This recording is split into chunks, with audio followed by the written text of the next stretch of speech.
शान्तं लोमातीतं निरञ्जनं नादविन्दुकलातीतं तस्मै श्रीगुरुवे नमः।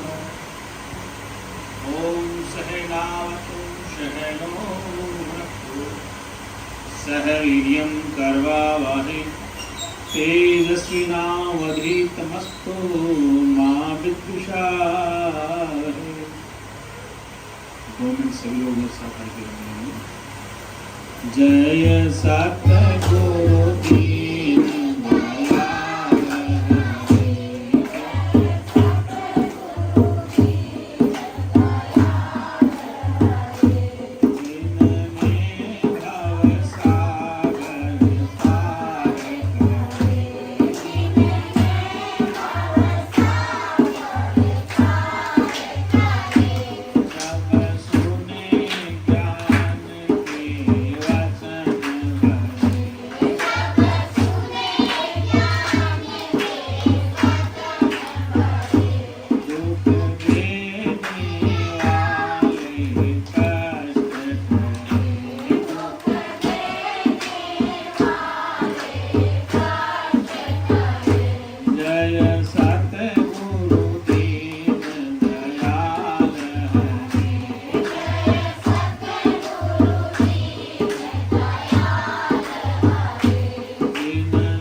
उस जगत नियंता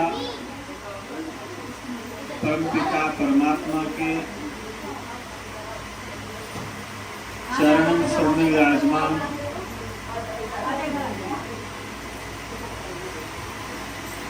संपत्ति भक्त में माताएं बच्चे बालक बालिका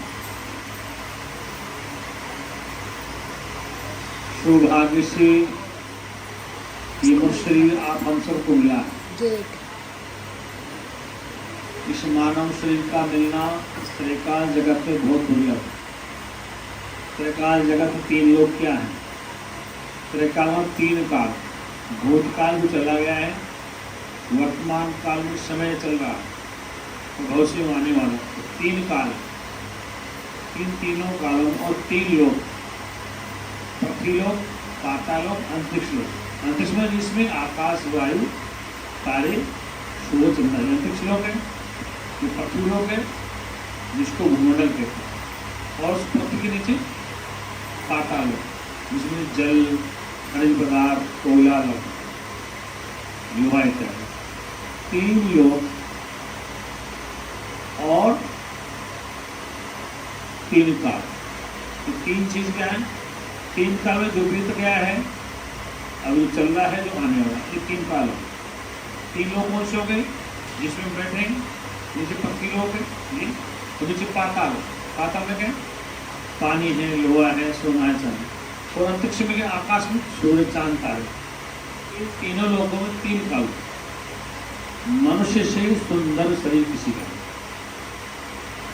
मनुष्य से सुंदर शरीर किसका नहीं है, और एक ईश्वर के द्वारा बनाया हुआ सबसे सुंदर कार्य मनुष्य का शरीर है। इस दुनिया में सबसे सुंदर कार्य वेद में चर्चा आती है कि ब्रह्मा जी जब सृष्टि बनाते, ब्रह्मा ने सृष्टि को बनाने वाला, सृष्टि का सृजन करने वाला, जब सृष्टि को बना रहा था तो पशु पक्षियों के शरीर बनाने लगा, गाय, ऊंट, भैंस इत्यादि। तो सबके शरीर बना के ब्रह्मा जी खुश नहीं हुए, लेकिन जब ये अंत में मनुष्य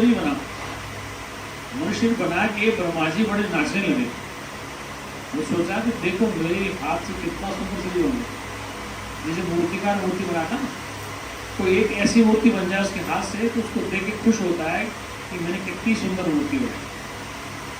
तो ब्रह्मा जी जब सृष्टि बनाते हैं, ब्रह्मा ने सृष्टि को बनाने वाला और एक है सृष्टि को पालन करने वाला, एक है सृष्टि का संहार करने।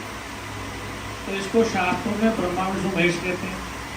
वैसे सतगुण रजोगुण तमोगुण, सतगुण ब्रह्मा है, रजोगुण विष्णु, तमोगुण महेश। पालन करने वाला, सृष्टि को बनाने वाला, पालने वाला और संहार करने वाला। मतलब सृष्टि में तीन चीजें, एक तो सृष्टि बनती, इसका पालन पोषण था, फिर संहार हो जाता, फिर समाप्त हो जाता। वो सृष्टि को बनाने वाला, उसको पालन करने वाला, फिर उसको समाप्त करने वाला। जैसे कुम्हार मिट्टी के बर्तन बनाता, सुराही, दीपक, कलश बनाया, मटका, और अच्छा नहीं होगा फिर फोड़ दिया, फिर दूसरा बनाया। मतलब मिट्टी में बार बार बना रहा हूँ, अब दीपक बना रहा है, कोई सुराही, कोई मटका, अच्छा नहीं होगा फिर फोड़ दिया। तो मिट्टी से कारीगरी बना रहा है। एक बार उसके हाथ में इतना सुंदर मटका बन गया, सुराही, कि वो प्रजापति में प्रजा को बनाने वाला, प्रजापति ब्रह्मा, यहाँ पर प्रजापति में जो प्रजा के बर्तन बनाता है उसको हम कुम्हार कहते हैं। तो उसके हाथ से सुंदर मटका बना, तो वो बनाने वाला बड़ा हंसने लगा, कितना सुंदर मटका बना, इसको देख के लोग प्रश्न होंगे, इसकी रेट ज़्यादा मिलेगी, इसमें अच्छा ज़्यादा पानी भरा जाए। ऐसे प्रजापति ब्रह्मा वो सृष्टि को बनाने वाला, मूर्तिकार मूर्ति को बनाने वाला, कुम्हार मटके बनाने वाला। तो बनाने वाले जब देखा कि सुंदर मटका शरीर का बन गया, यहाँ क्या है कि शरीर की मटका है, जो बनाने वाले ने बनाया तो बड़ा खुश खुद हुआ, बना करके प्रश्न हुआ कि मेरे हाथ से आज तक पशु पक्षी कीड़े मकोड़े बने, लेकिन सबसे सुंदर मनुष्य का वो खुद ही देखकर प्रसन्न हो रहा। क्योंकि देखो कैसे बोलता है, कैसे हंसता है, कैसे नाचता है, और कैसे ये समझता है, इसमें बुद्धि क्षमता है। तो बोलना, हंसना, ये मनुष्य में हंसने का कार्य। मनुष्य जैसे हंसता है वैसे कोई भी इस सृष्टि में नहीं हंसता। सृष्टि ने ईश्वर को बनाया, पशु पक्षी कीड़े मकोड़े सब बनाए, लेकिन जैसे मनुष्य हंसता है वैसे कई बकरी भेड़ ऊँट इत्यादि नहीं हंसते, भैंस वगैरह, पक्षी भी नहीं हंसते। तो ये हंसने का अधिकार प्रजापति ब्रह्मा ने जब उसको देखा हंसते हुए तो क्या प्रश्न हुआ, कितना हंसता है, एक जीता था। तो हंसने का अधिकार किसको? मनुष्य। और कर्म करने का अधिकार मनुष्य को, चाहे वो अच्छा करे चाहे वो करे। स्वर्ग में जाना तो अच्छे कर्म करेगा, नरक में बुरे कर्म। अच्छा करना बुरा करना मनुष्य का, और अच्छा और बुरा मनुष्य जानता है। अच्छा कर्म और बुरा कौन जानता है? पशु पक्षियों को अच्छे बुरे का ज्ञान नहीं है, यानी पशुओं को पक्षियों को अच्छे बुरे का ज्ञान नहीं, वो अच्छा बुरा जानते हैं। हाँ, खाना पीना भोगना बच्चे पैदा करना सब जानते हैं, लेकिन उनको सत्संग और अच्छा बुरे का ज्ञान नहीं। हाँ, इतना जानते हैं कि मालिक की आवाज़ पहचान लगी, उसकी पैरों की आवाज़ से पशु पहचान लगे, चारा डालने वाला आ गया, ये सब कुछ पहचान लेगा। लेकिन उस पशु में अच्छे बुरे का ज्ञान नहीं है। आपके घर में गाय भैंस बकरी पैदा होते तो उनको ये नहीं पता कि मेरी माँ है, मौसी है, वो है, तो कोई पता नहीं।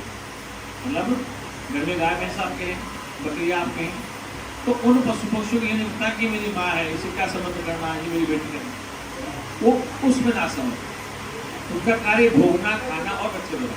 लेकिन मनुष्य एक ऐसा प्राणी है, वो अच्छे और बुरे का ज्ञान रखता है। वो शुभ कर्म कर सकता है, अशुभ कर्म करता है। शुभ कर्म करने से उसकी जयकार होगी, अशुभ कर्म से जयकार अपकीर्ति होगी। दो शब्द शास्त्र, कीर्ति और अपकीर्ति। कीर्ति में यश फैलना, अपकीर्ति मानी यश न फैलना। तो दोनों कार्य मनुष्य के हाथ में, इधर भी हाथ है इधर भी हाथ, तो दोनों कार्य मनुष्य कर सकते। तीसरा कार्य, मनुष्य ही सत्संग का लाभ ले सकता है।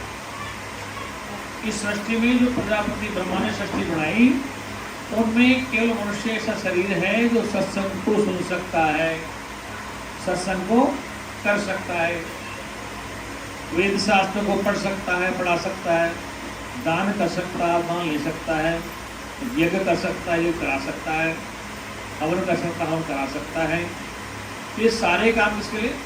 उस प्रजापति ब्रह्मा की सृष्टि में सबसे सुंदर शरीर मनुष्य ये कर सकता है। दूसरी बात, ये मनुष्य स्वतंत्र है, भगवान अपनी फांसी नहीं लगा सकता। एक मनुष्य फांसी लगा सकता है, मनुष्य अपनी फांसी लगा सकता है, सुसाइड कर लेता, लेकिन ईश्वर अपनी फांसी नहीं लगा सकता। और ये देवतुल्य काम कर सकता है, देवता भी इसमें और राक्षस भी इसमें। अच्छे कर्मों को हम देवता कहते हैं, बुरे कर्मों को राक्षस। ये दोनों कैटेगरी मनुष्य। तीसरा एक सिद्धांत हो कि सत्संग सुनने का अधिकार और सुनाने का अधिकार। आपने रामायण महाभारत में देवता अवतारों में घोड़े भी देखे होंगे, हाथी भी देखे होंगे। क्या वो आपस में सत्संग की चर्चा करते? अर्जुन के रथ में घोड़े थे तो क्या सत्संग सुनते थे, सुनाते? राम के रथ में घोड़े थे, क्या सुनाते थे? भगवान बुद्ध राजा था, महावीर राजा था, उनके रथ में घोड़े थे, क्या सत्संग सुनते थे? रथ ही जो घोड़े हैं रथ में, वो सत्संग नहीं सुनते। जो साथ ही बैठा बुद्ध राजकुमार, महावीर राजकुमार, राम राजा, कृष्ण राजा, तो उनके हाथी घोड़े सत्संग नहीं सुनते थे, न सुनाते थे। हाथी घोड़े रथ इत्यादि सत्संग का लाभ केवल जो उसमें बैठा है मनुष्य का शरीर, चाहे राम बन के, चाहे बुद्ध बन के, चाहे कृष्ण बन के, और चाहे महावीर बन के, चाहे कबीर बन के, तुलसी, मीरा, रसकान, सहजोबाई, केवल मनुष्य को अधिकार है क्या? सत्संग सुनने का, भगवान का भजन करने का, ध्यान करने का, पूजा पाठ करने का, मंत्र जाप करने का, योग करने का, प्राणायाम करने का, इसको अधिकार है मनुष्य। इसलिए शास्त्रों में मनुष्य को बड़ा कीमती बताया। और ये शरीर ऐसा कीमती है, इसको प्राप्त करने के लिए देवी देवता अवतार भी प्रत्यता परमात्मा से याचना करते हैं कि प्रभु एक बार ये मनुष्य मुझे मिल जाए। क्या मिल जाए? मनुष्य मिल जाए। तो मनुष्य मिलने के मतलब कि आप, तुलसीदास की रामायण कहती है, शास्त्र कहता है, भगवान बुद्ध कहते हैं, आपो दीपो भव, अपने दीप खुद बन। साधन धाम मोक्ष कर द्वारा आयन ते ही परलोक, यही साधन है। साधन धाम मोक्ष कर द्वारा, ये साधन में शरीर एक साधन है उस मोक्ष को जानने के लिए, अर्थात दुखों से छूटने के लिए। पायन ते ही परलोक सवारा। अगर इस शरीर में आकर के भी आपने अपने लक्ष्य को नहीं समझा, तो फिर संसार में दुखों से आप नहीं छूट सकते हो। क्या कर सकते हो? दुख से आप नहीं छूट सकते हो। चाहे आपका रंग गोरा है, चाहे काला है, चाहे सांवला। रंग रूप तो दो ही है संसार में, गोरा और काला। दो ही स्त्री और पुरुष, दो ही है। स्त्री पुरुष और नपुंसक तीन नहीं है, तो उससे कोई ताल्लुकात नहीं। ताल्लुकात है कि उस शरीर है आप। राम का रंग सांवला बताते हैं शास्त्रों में, और कृष्ण का भी सांवला रंग, दोनों सांवले रंग, कोई काला बताता, तो सांवले से कोई लेते नहीं। और देवी देवता के उनका सांवला रंग था, तो गोरा भी था। तात्विक गोरे और काले से नहीं है। आपके घर में काले बच्चे हैं, गोरे बच्चे हैं, तो कई बार काले बच्चे अच्छे पढ़ने होते, गोरे नहीं होते। पर गोरे नंबर अच्छे थे, काले नहीं आते। तो ये तो चमड़ी का भेद है, ये तो रंग भेद है। शरीर का क्या है? ये शरीर आपका है, चाहे देवता का, चाहे हमारा है। ये गोरा काला तो सृष्टि का नहीं है, लेकिन इस गोरे काले में जो रहने वाला एक है, उसमें रंग भेद नहीं। क्या काम है? शरीर गोरा है तो, शरीर काला है तो, स्त्री का है तो, पुरुष का है तो, इंद्रिय का है तो, सब में एक रहने वाला, वो बिना गोरे काले का है। उसमें कोई रंग भेद नहीं है, न उसमें आश्रम है। जो रहने वाला है वो सब एक ही जितना। जैसे आप गंगा जल लेने गए, एक के पास लोटा है, एक के पास बाल्टी है, एक के पास जग है, एक के पास मटका, तो सब भर लाए पानी। क्या भर लाए? वो गंगा जल समय एक जैसा है, मटके में अलग नहीं है, बाल्टी में अलग नहीं है, जग में अलग नहीं, मटका और कमंडल अलग नहीं। जल सब एक है। जल सब में कबीर ने कहा कि पनिहारी अनेक है, पनिहारी अनेक है, जल सब एक है। पनियानी बनी जो पानी लेने वाली, पहले मटके लेके जाते थे माता बहन, हम इस सब घर में टोटी बोलते हैं, पहले पानी लेते मटका होता था, उस पे